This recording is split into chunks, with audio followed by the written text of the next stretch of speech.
Okay, so if you remember from your book, there was formulas that you can use to calculate your densities of different types of cells.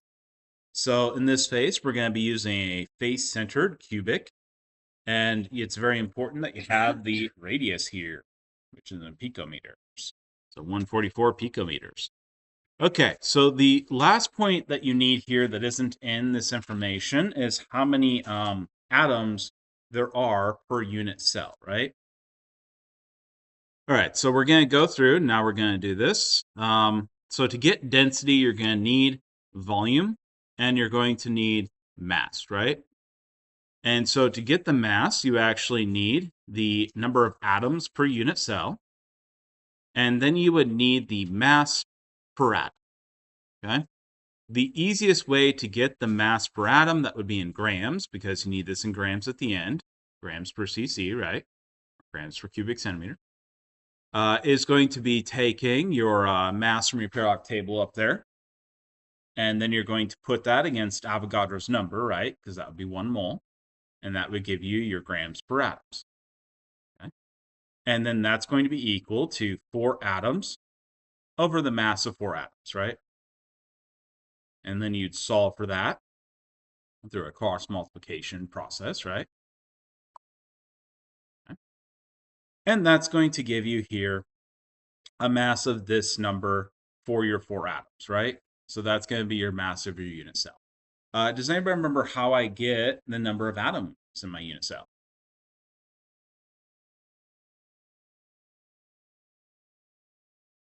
Okay, it's a face-centered, right?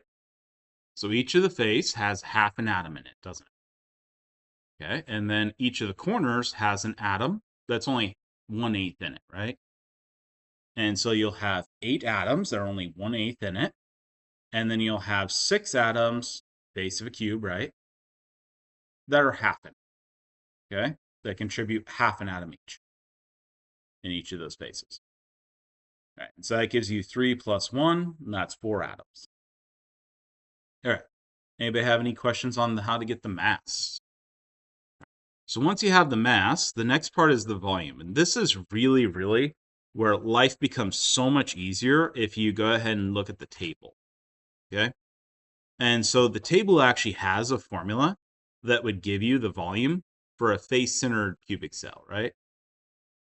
Okay. In fact, it has a table that gives you the volumes for each of those, doesn't it? It also gives you the number of atoms in it, by the way. So you could have gotten that there. So what you'll see here is that this is actually the formula for a face-centered. So the volume would actually equal a to the third. So we go ahead and plug that in, and we would get this right here. So we go ahead and take the square root of 8 times the radius. This is then going to be to the cube. And we solve that out through here. So we plug in our radius here. Notice that we don't want picometers, do we? And so we have to convert that picometers number into a centimeters number right there. Okay. And so we plug that in, and we get this number here, and it checks out. That's very, very small, right? Which makes sense. These unit cells should be very small. Okay. And so we have our volume there. By the way, if you ever forget parts of this, keep in mind that this centimeters here has to be cubed, right? So ultimately, you're going to end up cubing that at the very end.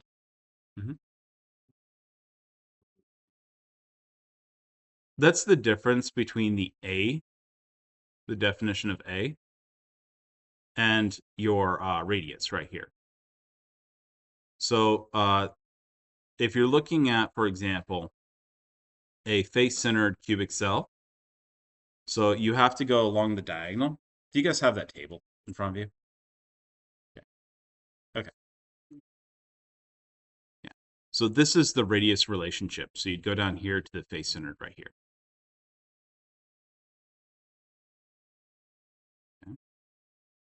Okay. And remember that you're going to be cubing that. And so it ends up being 2 times 2 times 2 when you cube it.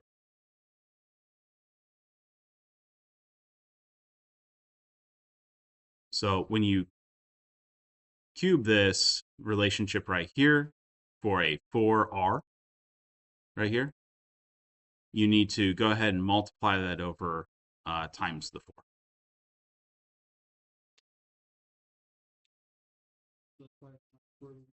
Mm-hmm. Yeah, remember that A is not the direct radius. So this right here would be the radius of your actual sphere. Okay.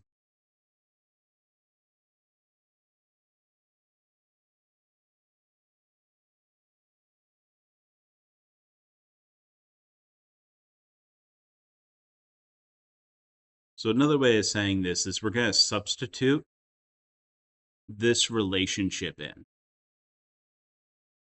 Okay. So like the A is the side wall of that cube, right? So if you look at the side wall of that cube instead, then it's not going to be the radius of a single atom, right? For that side wall of the cube. That would be the diagonal. Okay. So the diagonal would be a radius.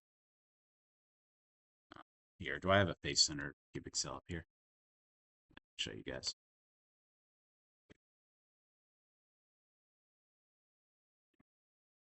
Let me see if I have a space-filled face-centered cubic cell.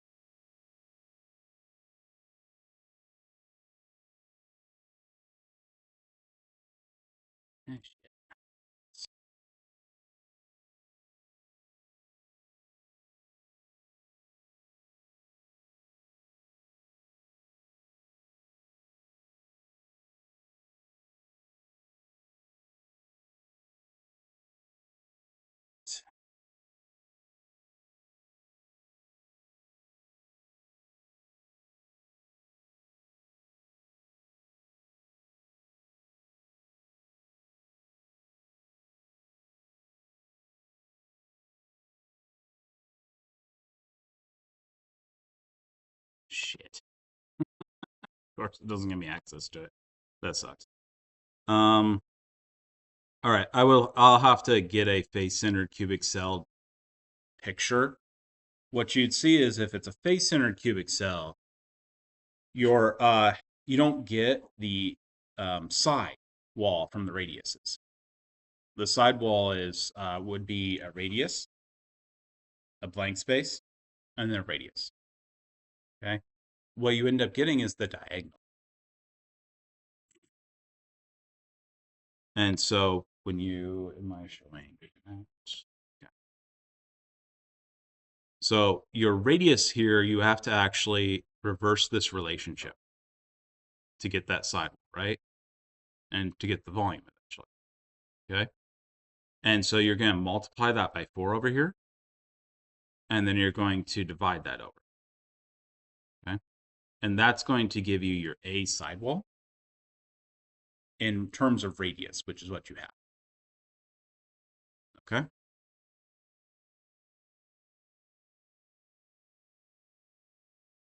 And so that's why we're substituting it in for that right there. Is that's actually the result for solving this right here. Okay. And remember, again, that's that diagonal relationship. Or another way of saying that, that would be the, remember the triangle, formula for a triangle? A squared plus B squared equals C squared. That's what that is. Okay. So once you substitute that in here, we have to substitute our radius of our spheres in here. Or another way of saying that is the silver atoms. We're going to multiply these. We're then going to cube them. I'd recommend using your calculator for this part because I don't remember what the square root of 8 is. Actually, oh, that's easy, isn't it? Never mind. I guess you could do this. But anyways, I use my calculator all the time. I don't remember what the cube of that number would be, that's for sure. All right. And so once you get centimeters cubed, you're going to take the mass divided by the volume. Is this the part that you guys had difficulties with? Oh, okay. Oh, okay. Which one did you end up using? Oh, sphere. Oh, okay. Yeah, yeah. So these won't be spheres, obviously. Um, they will be actually, yeah. And you have to remember that you would that would be for 100% packing efficiency that you could do that, but it's not 100% packing efficiency, right? And that would be in fact be impossible. So whenever you try to get any sort of density, whenever you try to get anything in a crystal system, you always have to go ahead and solve this stuff.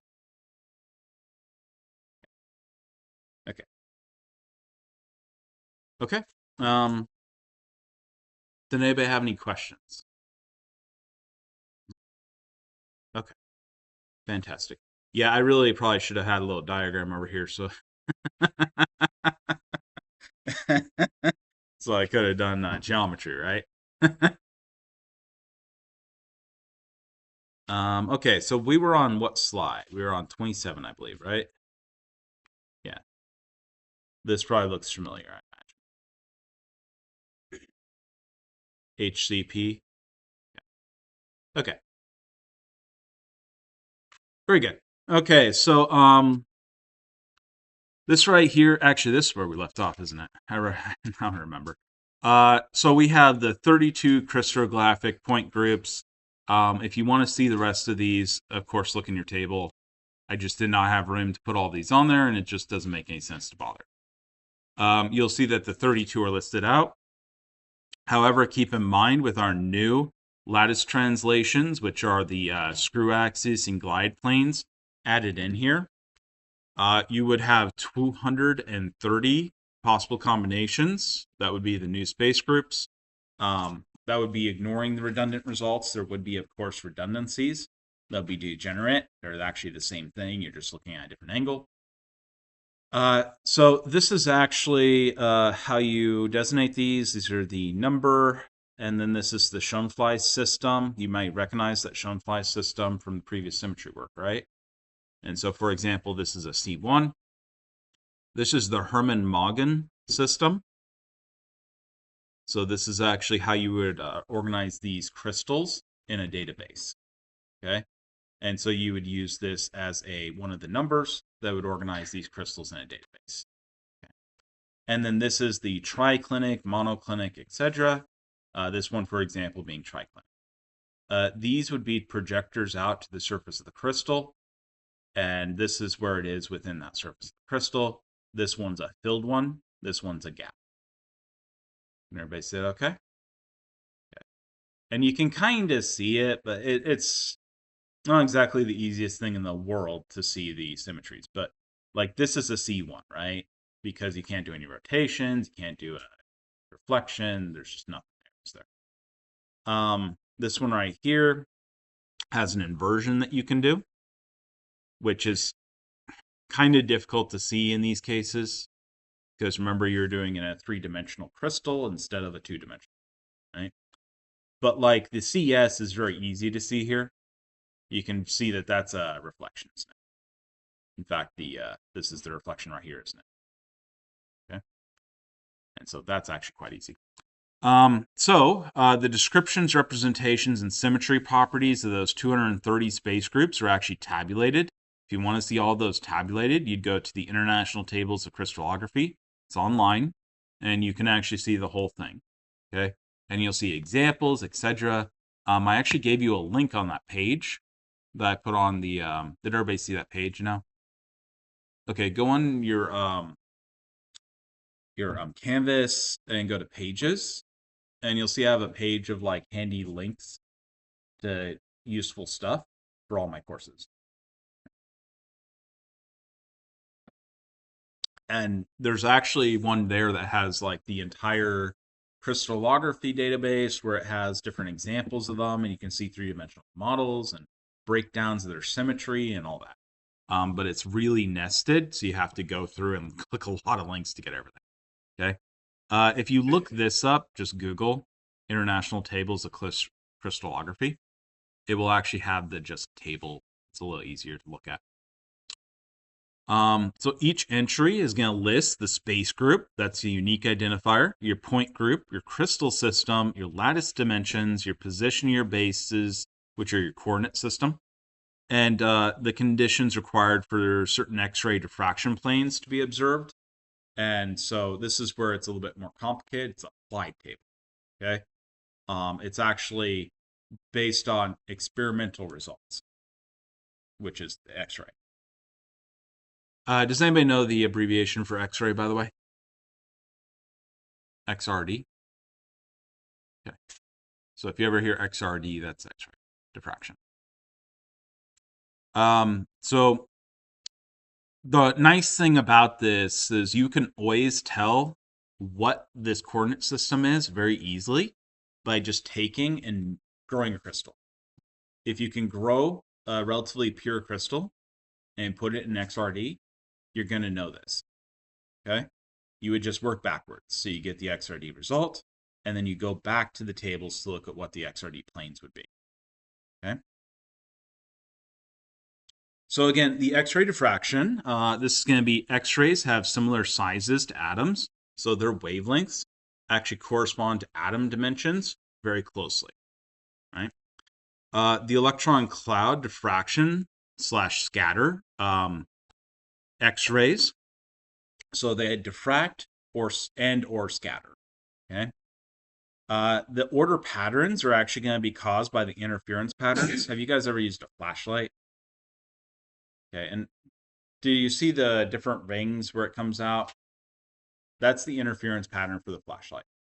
So the dark, light, dark, mid, dark, whatever. That would be your diffraction pattern, okay?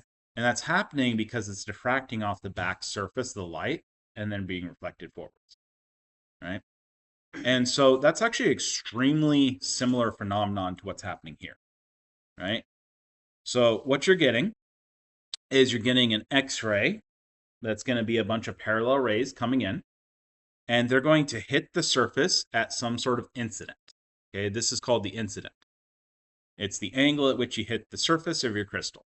And what's going to happen as they hit atoms or ions or whatever you have in your crystal, those are going to match with the size, and your atoms or ions are going to diffract the X-rays. Okay? And so this one hit one on the top, and it diffracted the X-ray. Okay? This one, on the other hand, hit one on the second row, and it diffracted the X-ray. All right.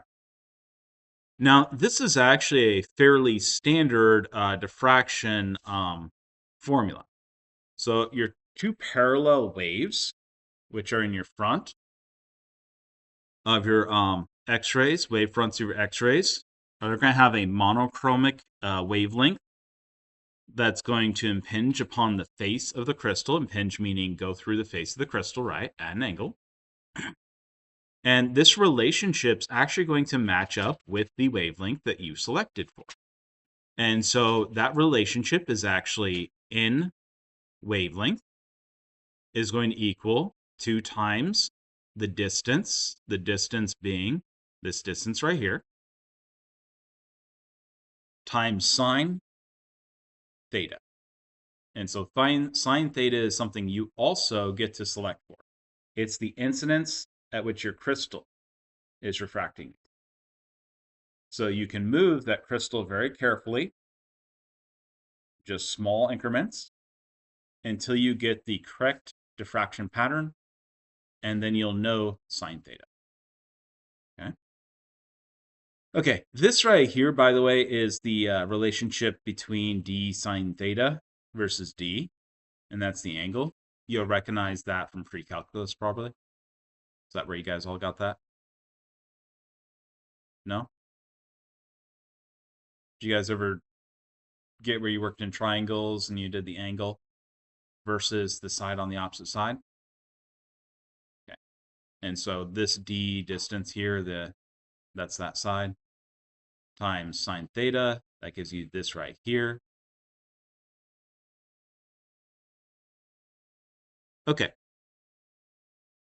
So your parallel beams right here are going to pass through your crystal, They're going to be diffracted off of different atoms within your crystal.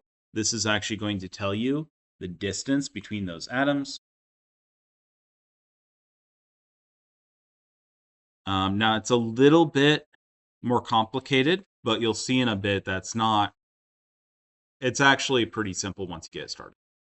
Okay. Okay. So is everybody comfortable with this formula right here? Right. Now, this right here is actually a derivation of what's called Bragg's diffraction law. Okay. This actually tells you how light is diffracted off of surfaces. Right. And so this incident angle always determines how light is going to be refracted off of surfaces. Right. This is also, by the way, this same relationship is why light diffracts on something like an aquarium so that it actually bends and reflects. If you get the correct incident, you actually will see a reflection, right? Okay. And so this is the X-ray powder diffraction pattern, actually. So this is counts per second. It tells you where you're getting your peaks. And then this is the degrees to theta, which is just 2 times the theta. And so what you see here is we have diffractions happening right here, here, here, here, here, and here. Okay? And that's our diffraction pattern.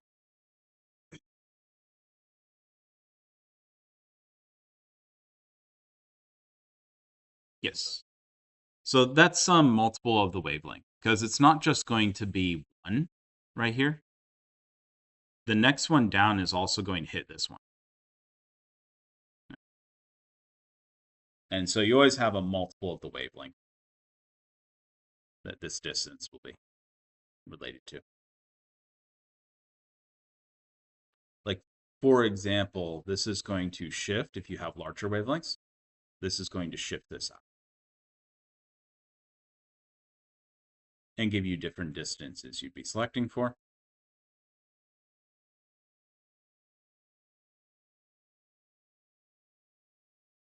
And so there's 2 portions of this that you can actually select for. You can select for theta, the angle. You can select for the wavelength. And that will change how to track. By the way, this same relationship is why a prism works. So when you bring them in, they actually diffract at slightly different amounts depending on the wavelength, right?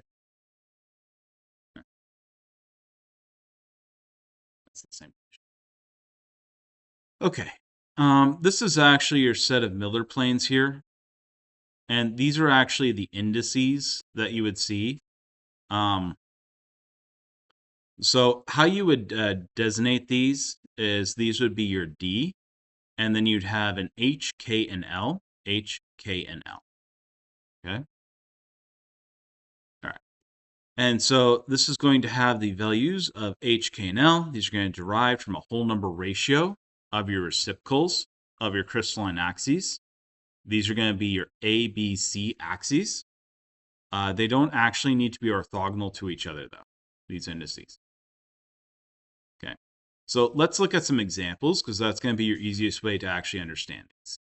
Okay, so for example, here we have a reciprocal of 1. And so what we can see here is these match up with 1 in terms of the wavelength, the distance between these 2 points. So this is your unit cell, unit cell. These would be your vertices right here. Okay. And so you see that it goes a whole unit cell each time, doesn't it? Okay. And it's 1, 1 because it's a diagonal. See that? So it's moving 1 in that axis, and it's moving a 1 unit cell in the other axis, right? Okay. And so that's 1, 1, 0. And we're not moving in one of the axes, right? Up and down. Everybody see it okay? Okay. So if we go over, we can see in this one, we have a 1 with a dash over it, and then 1, 0. And so that's this B right here. And what do you notice about that dash? What did it do to it?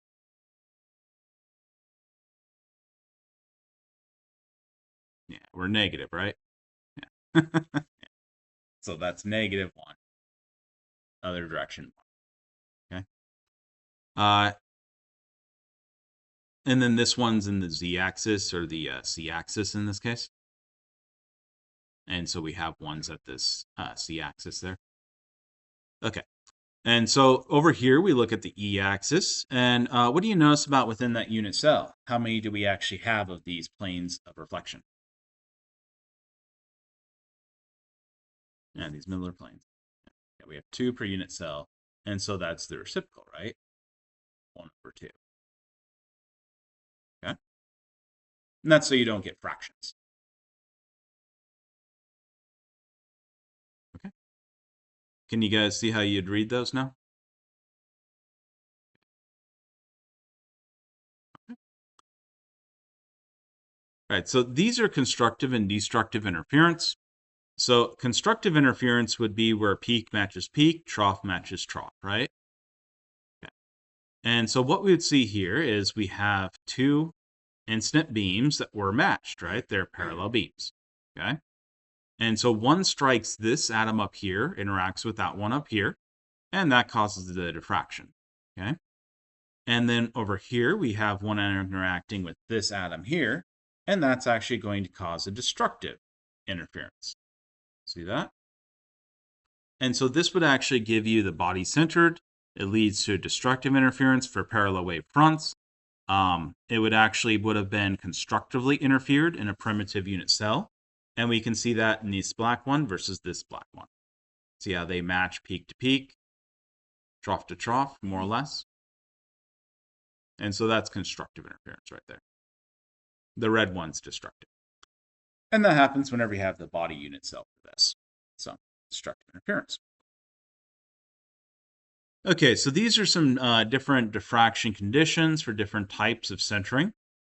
And so what you'll see here is if it's body centered, H plus K plus L will give you an even number. If you have N centered, this is going to give you K plus L, gives you even.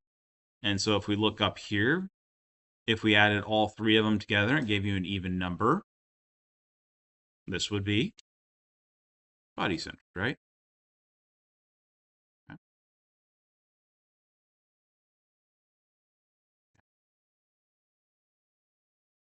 And this is face centered. And H plus K have to be even, or H plus L has to be even, etc. You'll see that the difference here is these subdivide this. Okay, so this is an icosahedron. I actually put this because I thought you guys might be interested. Do you guys recognize that general shape at all? Maybe your last test? I gave you some higher symmetry things to do. Guess what they were? They were crystals. Yeah. I gave you crystals to look at so you could do the symmetry of the crystals. Most of the higher symmetry stuff is actually crystal stuff. The molecules that are very high symmetry have to have so many molecules in them, atoms in them, that it just becomes such a hellish thing to look at. And so if you looked up the ones that were high symmetry for a molecule, it would have been like a C60, that sort of thing, 60 atoms in there, and you guys would have just been like confused beyond measure, right? But crystals, on the other hand, can make very nice high symmetry things. They only have very few points compared. Okay, and so this right here is metallic bonding. This is actually one of the major ways to tell the difference between metals and nonmetals. Okay, whether it performs metallic bonding. So over here, we actually see the nonmetals. And this is because if we look at these, this is the molar refractivity right here. And that's for the gas phase. And this is the molar volume. And we see the molar refractivity here over the molar volume gives us less than 1. And that's going to give us what we consider the nonmetals over here. Now note that things that are close to the line typically are going to be things that we'd consider more like more metalloid-ish. Okay? Like over here, silicon, germanium. Though keep in mind that carbon, for example, is actually on the line. And so carbon's kind of an interesting case where it actually has some interesting behaviors, right? Over here, we have the metals, and those are typically designated as anything that the R, molar refractivity, is greater than the molar volume. And so over here, we see our stereotypical examples of metals usually, right?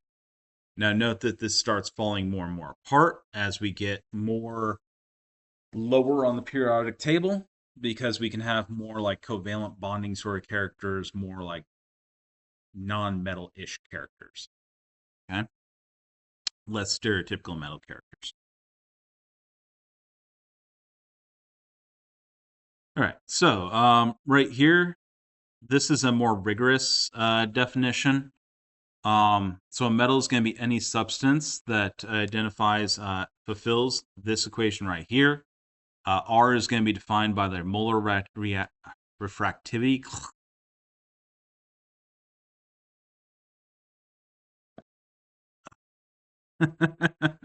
To me, back-to-back hours of lecture. R is going to be defined as the molar refractivity of your gaseous form of your element. V is going to be the molar volume for your condensed state. That's where that RV came from.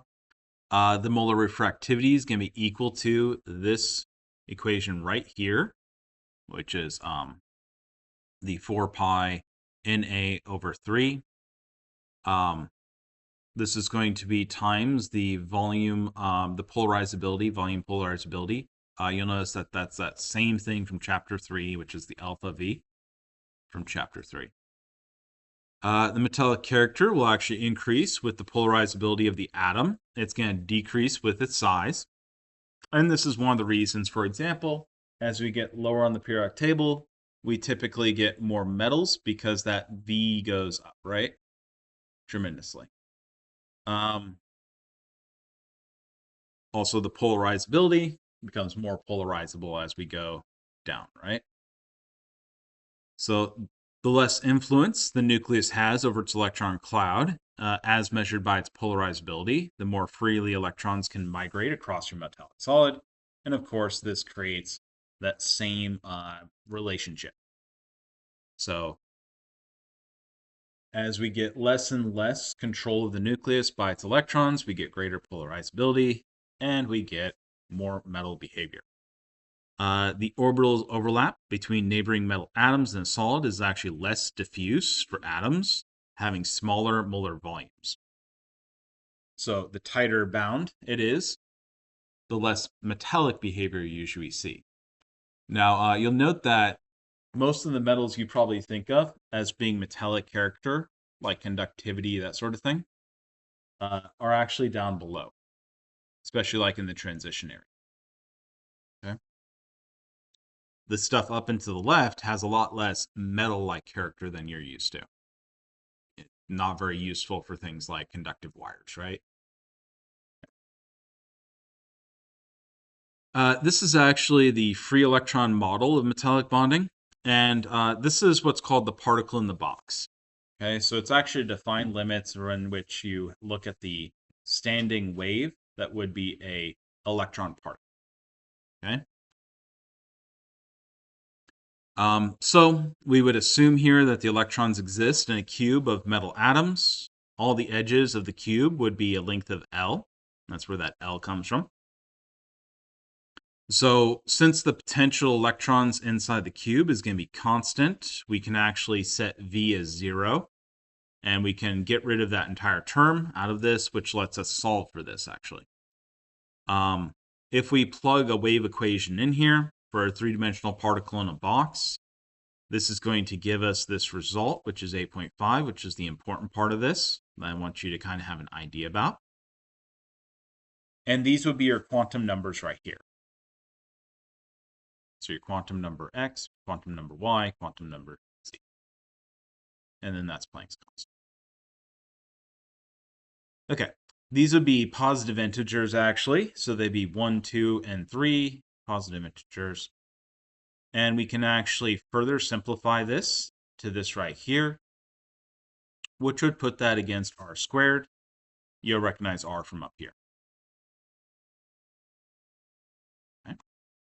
Now, the important part, why I wanted you to have some idea of that, is that actually, if we go ahead and take the r distance from the origin and we put that into a matrix with our quantum numbers being represented by integers along these two axes, we can actually see that we can get very good approximations about what's actually going on inside a metal. Okay? And so the number of allowed orbitals within a given radius of r is actually going to be given by 1/8 of the total points inside of this sphere. So if you count up the total points in this, divide by 8, you would get the allowed orbitals for this. And it makes a lot of sense if you start kind of thinking about mathematically what would be happening behind the scenes here. Okay? Is that what happens as we get more space from the center of the nucleus? What do we have more space for? Electrons to exist, right? And so we have more space for orbitals, don't we? Okay? And this is going to be based off of an area. And so we have an area relationship here. Okay. So remember that each orbital can hold up to 2 electrons, right? So the number n of electrons that can be accommodated and all allowed energy levels up to a maximum energy would actually be given by this formula right here. These are actually the terms of this. This is the substrate electron density. And so this would be your electron density within that. If we go ahead and look at Emax, that's going to give you your highest obtained energy of your highest occupied energy level. This is going to be referred to as the Fermi level. So that's going to be your highest occupied orbital level, your highest energy level, right?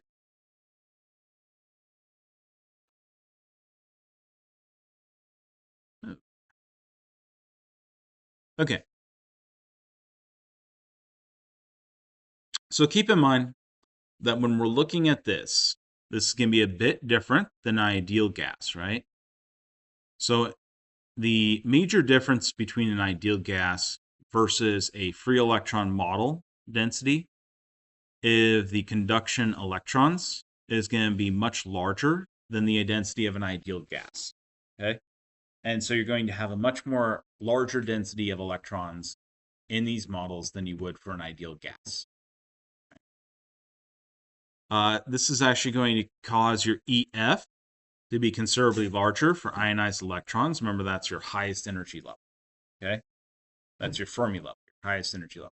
So increasing the density increases that energy of your highest occupied energy level. Okay? All these previous models we had ever done, these highest occupied molecular orbitals, those sort of thing, had always been where we were in an ideal gas situation, right? Where you didn't have any interactions between these atoms. Okay? So in these cases, we are going to have interactions between these atoms. And so this is going to increase that EF, that highest occupied orbital. So at room temperature, what you're going to actually see is the majority of the particles in ideal gas would actually exist in thermally excited translation energy levels. So what would you see in an ideal gas at room temperature is actually that the majority of those atoms, those electrons, are going to actually exist in their higher energy levels, not in the lowest energy level. Okay? And this is because when you're looking at temperature, what is that? It's randomized kinetic energy, right? And so it's the average randomized kinetic energy in your system. That kinetic energy is what causes you to have more population in high energy levels, right? Okay. Or another way of thinking about it is right now we're all like sitting here, right? If we get shaken because we have like an earthquake, what's going to happen to all of us? We're going to start existing in higher energy levels, right? Meaning thrown up in the air. Okay. That's the same thing that happens to any atom system, right? Okay. Okay. So remember that in an ideal gas system, almost all of your, the majority of your molecules or atoms will actually exist in high energy levels, right? Not in the ground states. Okay. actually a very small fraction typically exists in the ground state, the highest energy level that you would actually normally see as a ground state, which is the Fermi level again. And so remember that these can become thermally excited. So your density of states, this is dE right here. This is going to be defined as the number of states available to electrons within a given energy range per unit volume. So your density of states within the conduction band can actually be calculated using your free electron model. That's actually that 8.7 right here. If you ever needed to calculate that density of states, you could actually use this model right here by plugging these in together, and you get this formula over here. Okay? And so you can solve for density of states using this formula right here. And that's going to show you how many states you can exist in within that range of that model. Okay, let's get some actual sort of results from this, okay? All right. So this right here would be a plane wave. And that spacing right here would actually equal the vector k. So this is the vector k right here. And it's related to the energy based upon the kinetic energy and V being 0. This is an arbitrary constant that we've set so that we can relate these values, the kinetic energy and the energy of the system. Okay. Now, this K relationship is directly proportional to the de Broglie wavelength. Remember the de Broglie wavelength? Okay, fantastic. Yeah. So, I know it took a while, but we've wrapped back in. Okay. We're back to our ground. Okay. There we go. So, this is actually the relationship between K and the de Broglie wavelength right here. So wavelength equals 2 pi over K.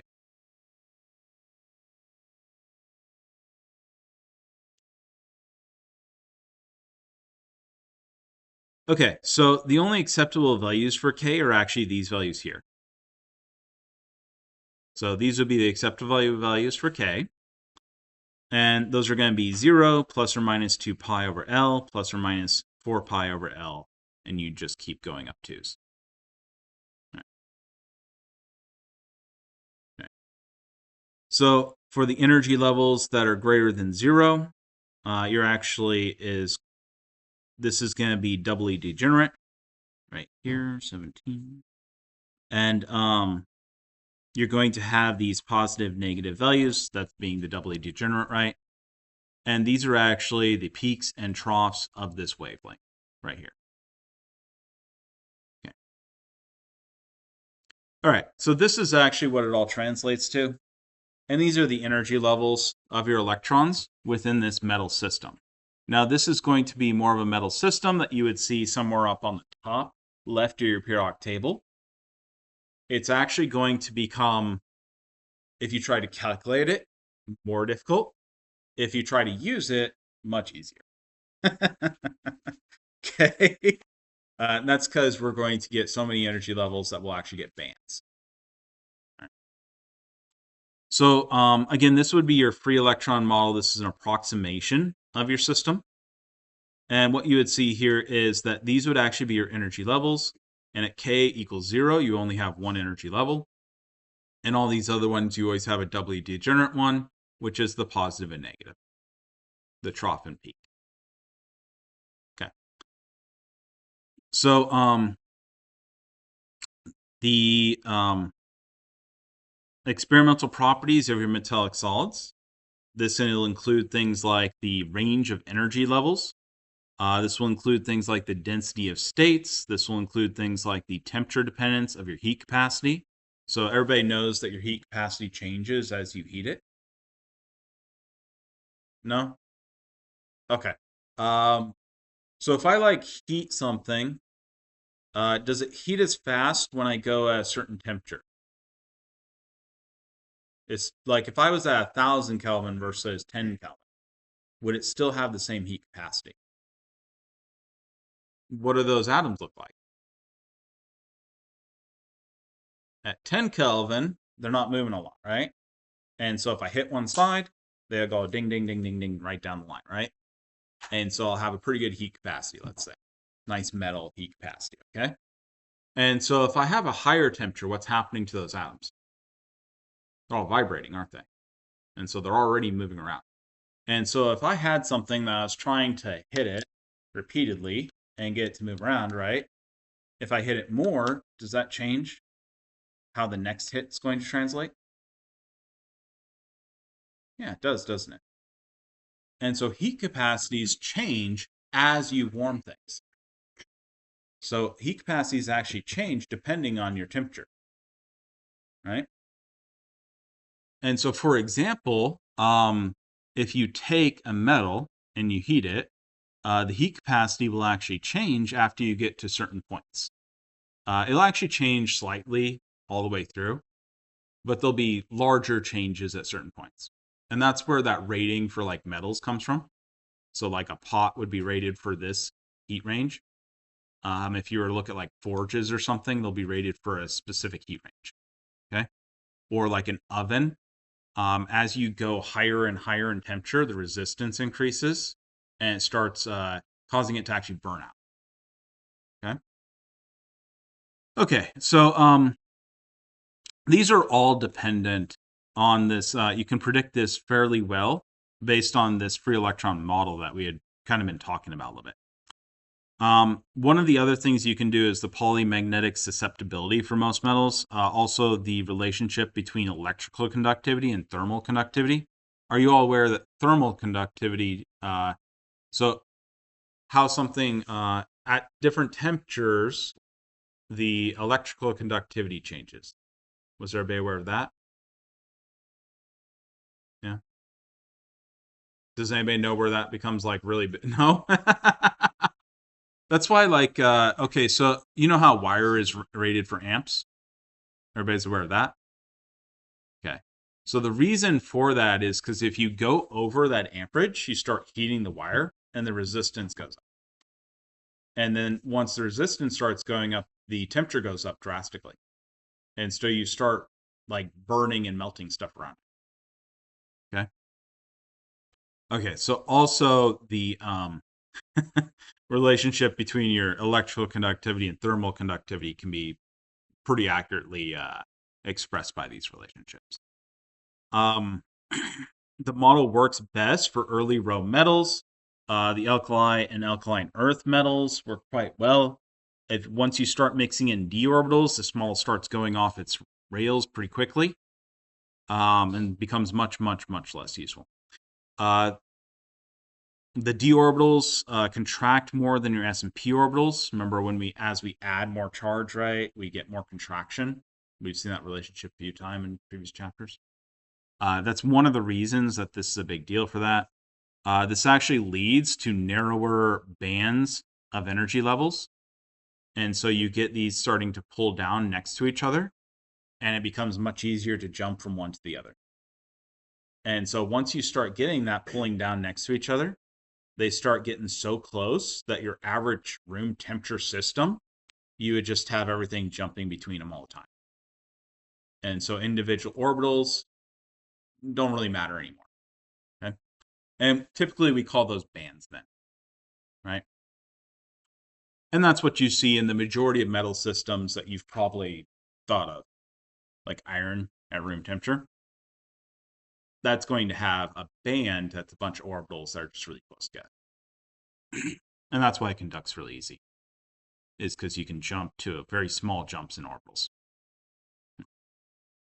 Okay. The other reason being the d orbitals can accommodate as many as 10 electrons, so they have a much larger density of states.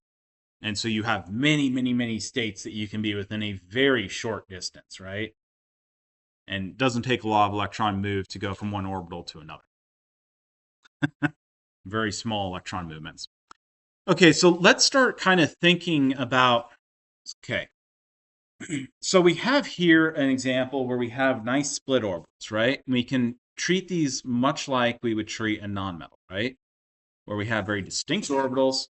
They have very distinct sets, and we would fill these up with opposite spins. And then it would take an actual energy input, not just random energy from our being slightly near room temperature, to jump up to another orbital, right? We would have to add some sort of energy like a microwave or something, right? Okay. What happens as we sort of curve this and start getting closer and closer together? So this would be a theoretical chain of atoms. This one's a linear, and this one's an enlarged ring here. And so as we go to a very enlarged radius, what you can notice is that you sort of start curving these down into each other as you get more and more matching. So this is what it would look like as we add more elements to these chains. So you might recognize these from organic chemistry. Everybody notice those orbitals that you did for the aromatics? They look a lot like that, don't they? Yeah, because they're ring orbitals and how they overlap. And so as you get more and more atoms, what do you notice about that energy differences between these? Yeah. Yeah, we start shrinking that difference, right? Okay. And so what ends up happening is once you get enough of these as you go towards infinity, these are actually going to get so small that any energy input is going to switch an electron between them, isn't it? Okay. And this is actually demonstrating that right here. So here we have one orbital, 2, 3, 4, etc., right? As we go to more and more orbitals, this is 21, this is going to infinity. What you're going to notice is that instead of being nice, discrete quantum steps between these, it just joins into one continuous band, right? And this is actually going back from quantum to bulk world, right? So you don't normally think about moving increments when you move your hand, right? It looks like it's continuous, right? That's this. We have so many energy states compared to the overall system that we don't see any differences between them, right? And so it's continuous movement. But in reality, it's actually just very, very fine separations that there's such little difference compared to the overall system that it just doesn't matter, right? Okay. Is everybody keeping on with me here? Okay. So we're going back from quantum, where you had very distinct energy levels, back into where they're so close we can't tell the difference anymore. Okay. And that's this right here. All right, so this actually would be your orbitals right here for the two extremes. This is those same k values. So this is k where they all match up. That's your k zeros. And so they'd all match up. They'd be the same. We don't have any difference between them. Okay. And this right here would be where we actually alternate. And so this will be your positive, negative, positive, negative, positive, negative. Okay. And so we're alternating those orbitals. And we see that we have the higher energy state, right? This is that same thing you may remember from your organic chemistry. And we've talked a little bit in this class about, which is that you get increasing nodes as you get to higher energy levels, right? That's that same sort of thing. Alternating signs, right? Okay. So this is sort of your last time you get to see these wonderful, beautiful, like separate energy levels. And I want you to appreciate this. Okay. So, oh, such wonderful, beautiful molecular orbitals, right? With clear, wonderful, beautiful molecular orbital overlaps. Ooh, ah, so gorgeous. Okay. These are actually how they would match up here. These are the symmetries right here. And that's that same diagram that you may recognize from chapter 7, right? This one here is platinum with 4 hydrogens around it.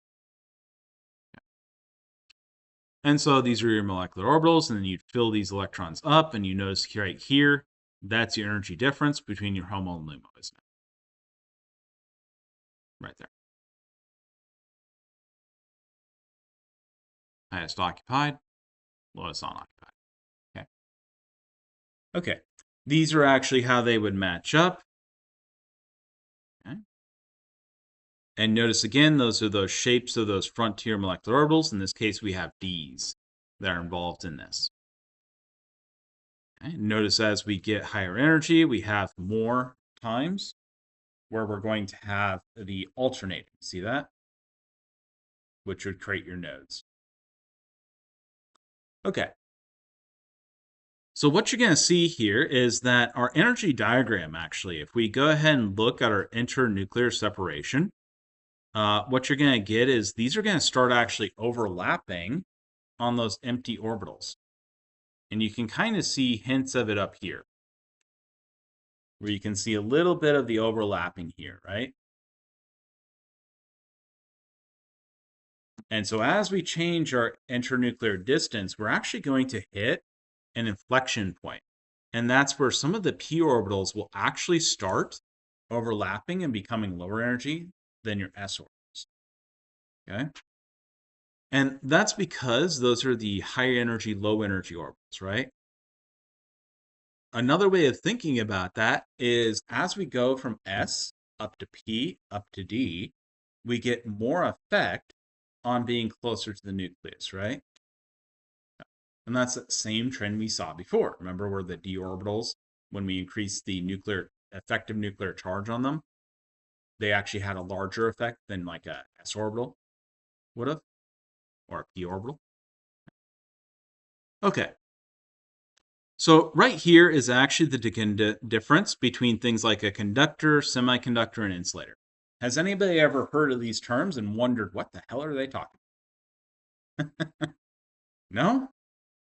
Yeah? Thank God. You have curiosity? I was really scared for a second there. You'd all be like, hell no, I don't care. Okay. I think if you got this far with me, you'd care a little bit. Definitely. Or a lot would be more accurate, right? Okay. So conductors. Conductors are going to have a very strong overlap over your Fermi level. Remember, that's your highest occupied one, where you're going to have a very strong overlap between your valence bond orbitals and your free orbitals up here. Okay. Okay. So this right here is going to be what's called valence band because it's the one that's already filled. Okay. This is what's called your conduction band in this case when we're talking about conduction and similar properties because they're the ones that are free. So when an electron moves, it has to move into a conduction band orbital and then it would move to the other atom next to it because that already would have filled orbitals here, right? And so it boosts up to the next level and it keeps, then another electron is going to boost up to another level to the next atom and so on down the line. Is that making some sense? Hmm?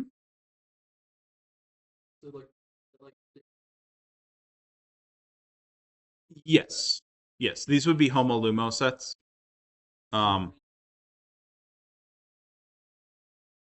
Yeah, LUMOs would be up here in the conduction bands. HOMOs would be down here. They would actually be the Fermi. Yeah. So your highest occupied molecular orbital is actually your Fermi, which is this dotted line. Okay.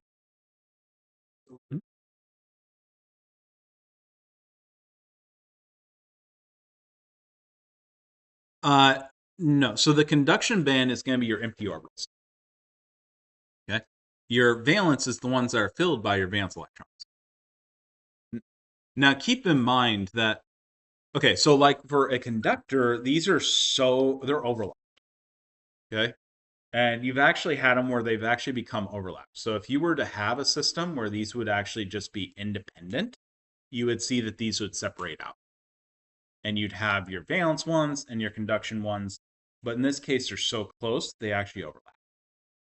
And based on your distances, like you right here, you actually get a switchover of what normally would have been a higher energy one that would have been empty, starts going to a lower energy one and things start moving through it all. Yeah. And so keep in mind that at room temperature, a conductor is going to have a continuous move of electrons around. Okay. And that's where that sea of electrons model for the metals kind of comes from, is your electrons are just flowing all the time through these orbitals. Okay.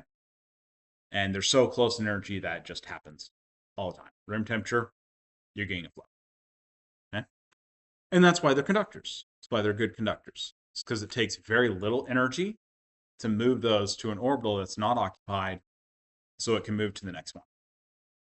Okay. It's not the same electron that moves down the entire time, but you get the idea, right? Okay. Semiconductors are going to have a moderate band gap here. This is called a band gap. There wasn't actually a gap here, so I didn't mention it. But your band gap is the energy it takes to move that electron between those orbitals. So, for example, a semiconductor, you have enough energy applied to one side, it's going to allow electrons to move across. And this is actually how it works in calculations, like a computer, right? Is so you build up enough electrons on one side, it has enough energy on one side, and it's going to cause that signal to then jump and go over the gap. You don't have enough on one side because 1 plus 1 does not equal 4, then it doesn't get any signal on the other side, does it? So, for example, if we were adding numbers together, 1 plus 1 plus 1 plus 1, that would give us 4. 4 goes over the band gap. And so we get an answer, 4. Okay? And that's very loosely how a computer works. Okay? This right here is actually an insulator. And so in an insulator, we're going to have a very large band gap. Okay? That band gap is actually the amount of insulation properties it has. All right? And so, for example, if you take a electrical insulator like electrical tape, it has a very large band gap. If you apply enough voltage to that, do you know what happens? If you had good wiring.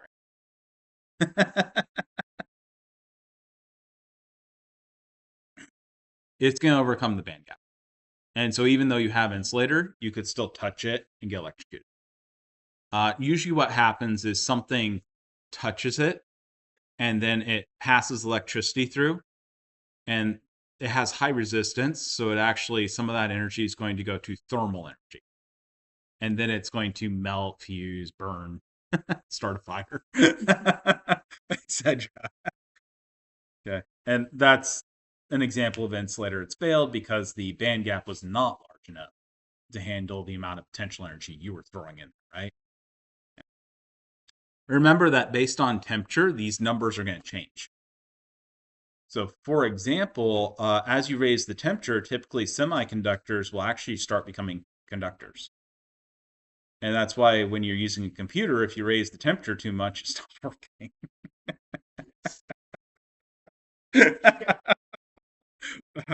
Yeah, interestingly enough, you can actually go the other way. They get cool enough, you can actually start getting more insulation property. So, it depends on the material how much this changes with temperature, though. So,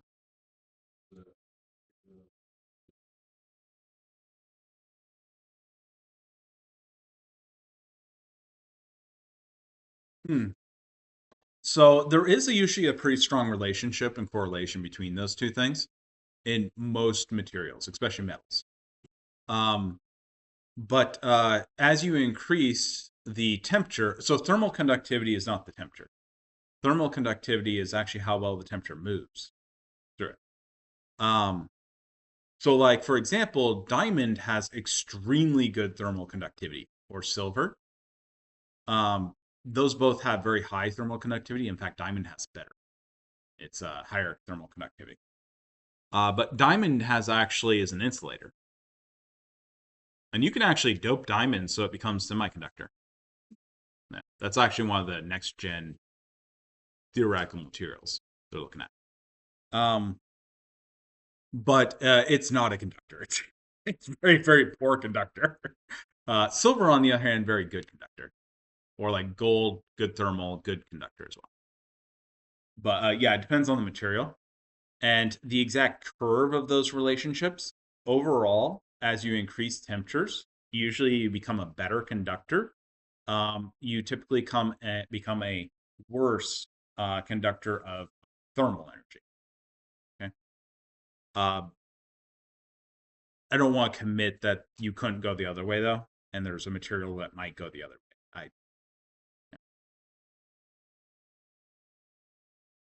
Okay. Oh wow. Jesus. I did not get that close to my timing, did I? So these are actually how you can look at the CB versus VB. So right here we have these are right next to each other, and so they're going to be right on top of each other, right? We would have almost no band gap. Okay. We would go directly into conduction band, and what we can see here is that it all matters on how close these energy levels are right here in that homo-lumo set, right? And so right here, we actually have a stabilizing.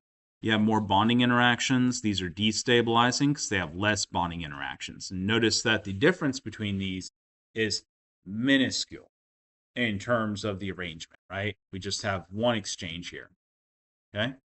And so what we see is these are almost directly on top of each other because really your amount of nodes in this plane are almost nothing, right? Okay. You actually have very minuscule difference between these. Over here, we have a larger difference where we have a lot more nodal planes. Can you see that? And so this ends up with a much larger band gap. Okay. This is more reminiscent of something like an organic compound. Okay. This would be more like a metal usually. Okay, so has anybody done any work with electricity yet? No? Okay, so best way to think of electricity is usually by thinking of it like it's water pipes. Okay? As a hydraulic example in your head, water going through pipes, the water being the electricity portion, moving electrons, and then your pipes being the wires, right? Or your metal or your whatever system you're moving electricity through. Okay? And the last part of that is your resistance would be like sand being in the pipes, right? So if you put a bunch of sand in that pipes, you're going to get very high resistance to flow of water, right? And the more sand you have in the pipe, the more the resistance increases, right? And you get worse flow. Okay. Okay. And these are actually that band gap versus temperature. And what you can see is that when you're at higher and higher temperatures, what's going to happen is more of your electrons will end up existing in a state where they've already breached that band gap, or at least partially breached it. Okay.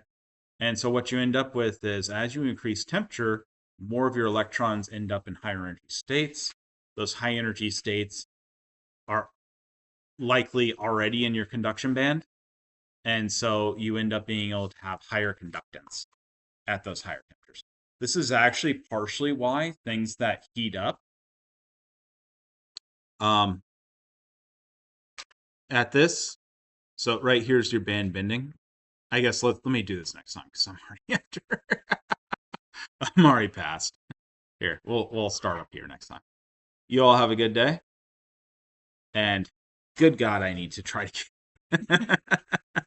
to.